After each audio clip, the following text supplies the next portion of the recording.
nhom karana thaphi sum krak phai buku buku nai song từ pi canaគឺគណៈមហានិកាយនិងគណៈធម្មយុទ្ធក៏ដូចជាចម្រើនពួរដល់សម្ដេចនាយករដ្ឋមន្ត្រីហ៊ុនសែនក៏ដូចជាគណៈបកទាំងពីរដែលគណៈបកកណ្ដាលអំណាចនិងគណៈបកប្រឆាំងទាំងពីរដែលឥឡូវនេះបានទស្សន៍ទ្រូគ្នាដោយសន្តិវិធីតាមវប្បធម៌សន្តិនិកដោយសន្តិវិធីហើយឥឡូវនេះនៅក្នុងភូមិប្រហួតភូមិដំរីផុងស្រុកឆ្លងខេត្តកញ្ចេះហើយញាតិញោមទាំងអស់នេះគាត់រងគ្រោះដោយសារតែបញ្ហាការរំលោភបំពានយកដីធ្លីរបស់ពួកគាត់ចំនួន498គ្រួសារដែលមានផ្ទៃដីចំនួន3671ហិកតាហើយឥឡូវនេះគាត់ខំប្រឹងតស៊ូមិនបានចូលឆ្នាំនៅឯស្រុកនៅឯភូមិនោះទេហើយក៏គាត់បានរួមគ្នាធ្វើកម្មវិធីលើករងដើម្បីទទួលទេវតាហើយមិនត្រឹមតែប៉ុណ្ណោះគាត់បានលើកប៉ាតាំងលើកតាំងហើយនាំគ្នាមកដេកមកសម្រាប់នៅកន្លែងនេះដើម្បីការពារដីធ្លីដែលគាត់បានខំប្រឹង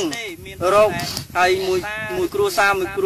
ច្រើនទេមានត្រឹមតែ2ហិកតាឬក៏1ហិកតា2ហិកតា3ហិកតាតែប៉ុណ្ណោះក្នុងនាមថាភាពជីវសង្ឃអាណិតសន្តោសដល់ប្រជាពុទ្ធបរិស័ទជាពុទ្ធមាមកជនជាអ្នកកាន់នៅពុទ្ធសាសនាក៏ដូចជាញោមខាងអ៊ីស្លាមផងដែរក៏មានការរងការបំពេញយកដីធ្លីរ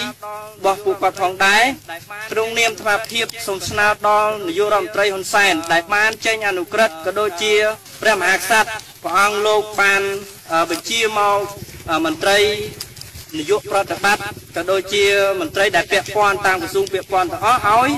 មកបែងចែកវាស់វែងធ្វើបញ្ជីប្លង់កម្មសិទ្ធិដីធ្លីជូនដល់ពួកគាត់ប៉ុន្តែឥឡូវនេះពុំទាន់មានការដោះស្រាយអ្វីនោះទេដែលកន្លងទៅហើយរយៈមកដល់ឥឡូវនេះ3ឆ្នាំហើយអញ្ចឹងអត់ទាន់មានថ្នាក់ខេត្តថ្នាក់ស្រុកអីមកចុះវាស់វែងជូនពួកគាត់ទេអញ្ចឹងឥឡូវនេះរដូវនេះចិត្តនឹងដល់ពេលវេលានឹងដាំដលងដាំភោគផលអីផ្សេងហើយគាត់មិនមានអ្វីទីពឹងទេព្រោះថាពួកគាត់ជាប្រជាកសិករធ្វើស្រែធ្វើចម្ការមានដីនឹងឯងសម្រាប់ប្រកបមុខរបរចិញ្ចឹមជីវិតនិងក្រុមគ្រួសារប៉ុន្តែដល់ពេលអ្នកមានអំណាចរំលោភយកដីធ្លីទៅសួរថាគាត់បានរស់ដោយរបៀបណាបើគាត់រស់បានដោយការធ្វើស្រែចម្ការបើគេយកដីទៅហើយតែគាត់រស់របៀបណាអញ្ចឹងការរស់រានរបស់គាត់ឥឡូវនេះកំពុងតែមានការលំបាកយ៉ាងខ្លាំងណាស់ដោយមិនបានទៅចូលឆ្នាំផងញាតិញោមទាំងអស់គ្នាមិនបានចូលឆ្នាំផងក៏នាំគ្នាមកចូលឆ្នាំរៀបរៀនទេវតាទទួលទេវតាហើយចូលឆ្នាំតែនឹងតែម្ដងដើម្បីអីដើម្បីការពារដីធ្លីជាប់ខ្លួនឯងដែលខំប្រឹងប្រែងដើម្បីប្រកបមុខរបររកទទួលទានចិញ្ចឹមជីវិតពីចុងក្រោយញាតិញោមទាំងអស់សូមលើកដៃស្នើសុំដល់សម្ដេចនាយកសូមឲ្យសម្ដេចនាយកជួយចាត់ចែងដាក់ជំនាបមកដល់មន្ត្រីខេត្តកញ្ចេះនេះសូមឲ្យគាត់មកជួយវាស់វែងដីធ្លីជូនដល់ប្រជាពលរដ្ឋនៅក្នុងភូមិប្រហួតភូមិដំរីផងខេត្តកញ្ចេះនេះសូមឲ្យគាត់មកវាស់វែង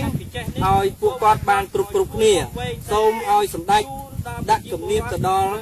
មន្ត្រីភូមិឃុំក៏ដូចជាមន្ត្រីខេត្តផងដែរសូមឲ្យជួយមកដោះស្រាយឲ្យបានជាដាច់ខាតសូមសម្ដេចជួយផងបើសម្ដេចចង់បានជាប់ឆ្នោតអាណត្តិក្រោយសូមសម្ដេចជួយដោះស្រាយជូនពួកខ្ញុំផងសូមអរគុណសូមសម្ដេចជួយផងបើសម្ដេចចង់បានជាប់ឆ្នោតអាណត្តិក្រោយសូមសម្ដេចជួយដោះស្រាយជូនពួកខ្ញុំផងសូមអរគុណ